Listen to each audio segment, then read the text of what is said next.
We were going away for the weekend and we knew that we weren't going to have our home kitchen with us, so we faced the challenge of going to different restaurants and making smart decisions and having the discipline to do so.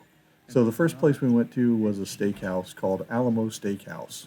If you look at the sandwich menu, it's pretty good, except that it comes with ciabatta bread or wraps or buns.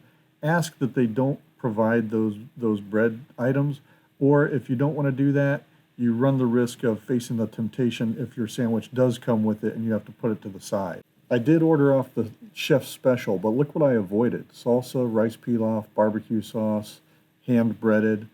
You can order here, just avoid those things. Likewise, on the starters, more barbecue sauce, crispy pita chips. The rest of the item is actually pretty decent for a low-carb meal. So as you're looking over the menu, just be very selective about what it is that you choose and that you carefully modify the meal and make sure you stick to it if they bring it to you without that modification. I actually ordered off the chef's menu and I ordered this horseradish Parmesan sirloin, which was not only very good, but it did meet my need for a low-carb meal. They'll often tell you you can substitute one of the sides for something like a baked potato, which you cannot on keto or low carb. That's full of carbs. So I went with a Caesar salad with no croutons. I also ordered some sauteed mushrooms and onions on the side because I wasn't sure that what I had ordered would fill me up. If you forget to make a modification like no croutons, you can always pick them off, but for me that's more tempting than if I can just remove them from the table altogether. So be very careful and take your time when you're thinking about the menu and what it is that you want to order. Stick to what you know you can have on this meal lifestyle and just have the discipline to stick with it.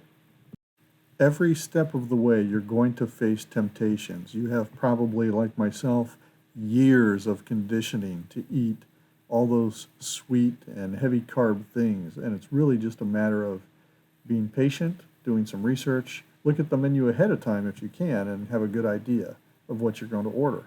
If you can't look at it ahead of time, take a few minutes when you're at the restaurant, stare at that menu, and make good decisions. Hopefully you have somebody there to support you through the process.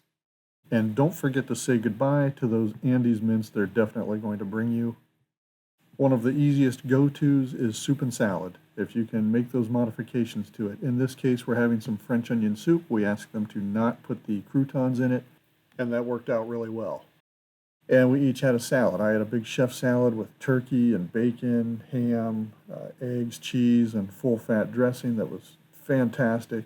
That's the way to do it. But as soon as you go to a gas station or convenience store for something else, you're going to face temptations like these donuts and cream sticks that we absolutely love, but we completely avoided on this trip.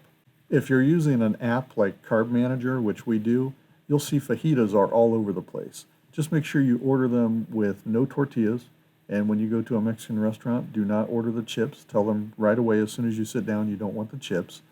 And order it with the normal salad, throw some pico de gallo on there, some cheese dip possibly, and you've got a pretty good meal there that's heavy in protein, has a decent amount of fat in it with the guacamole, and it's low on carbs.